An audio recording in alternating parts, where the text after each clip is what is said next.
दुनिया की करीब 1/3 आबादी और कुल 26 अरब डॉलर की अर्थव्यवस्था वाले 15 एशिया पैसिफिक देशों ने 15 नवंबर को एक बड़ा व्यापार समझौता यानी कि RCEP साइन किया है। लेकिन इस क्षेत्रीय व्यापार आर्थिक साझेदारी से भारत ने खुद को अलग रखा है।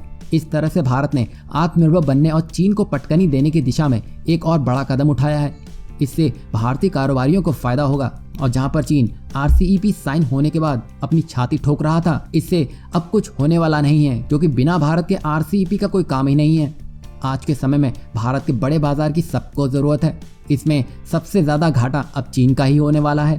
अगर भारत इसमें शामिल हो जाता तो चीन भारत के बाजारों में बिना किसी रोक टोक के कारोबार करता, वह सस्ती कीमत पर सामान बेचता, साथ ही इससे भारत का व्यापार घाटा भी बढ़ जाता, भारत के छोटे कारोबारी खत्म हो जाते। लेकिन भारत ने एक बहुत बड़ा फैसला लिया जो कि 1 साल पहले लिया गया था, अब वो सही दिख रहा है। इसी के साथ हम आपको यहाँ ये बता दें कि भले ही जो बाइडेन चीन के प्रति नरम रुख रखते हों और भले ही उन्हें ट्रम्प की ट्रेड वॉर की नीति की आलोचना की हो, परंतु सत्ता में आने के बाद जो बाइडेन रातों रात ट्रम्प की चीन विरोधी नीति को नहीं पलट पाएंगे। अब चीन के विरुद्ध जाने के अलावा व्हाइट हाउस के पास और कोई विकल्प नहीं बचा है। इसलिए फिलहाल के लिए जो बाइडेन की प्राथमिकता अमेरिका चीन की तनातनी को कम करना बिल्कुल नहीं होगा। वहीं चीन पर जितना ज्यादा टैरिफ होगा उतना ही चीन की बाकी RCEP देशों के साथ बातचीत की मेज पर बार्गेनिंग पावर कम होती दिखेगी। ऐसी स्थिति में RCEP में होते हुए भी चीन, जापान, दक्षिण कोरिया के साथ साथ आसियान देशों पर हावी नहीं हो पाएगा। यदि ऐसा ही रहा तो RCEP चीन के लिए वरदान नहीं बल्कि अभिशाप साबित सिद्ध होगा।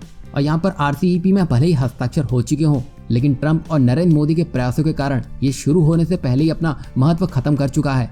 चाहे जो बाइडेन हो या शी जिनपिंग हो, कोई भी अब इसे वापस नहीं ला सकता है। और वैसे भी अब सब कुछ हो जाने के बाद RCEP से ये कहा गया है कि भारत के लिए दरवाजे अभी भी खुले हैं। अब इससे ये तो साफ हो चुका है कि भारत का RCEP में ना होना चीन के मंसूबों पर पानी फेर कर रख देगा।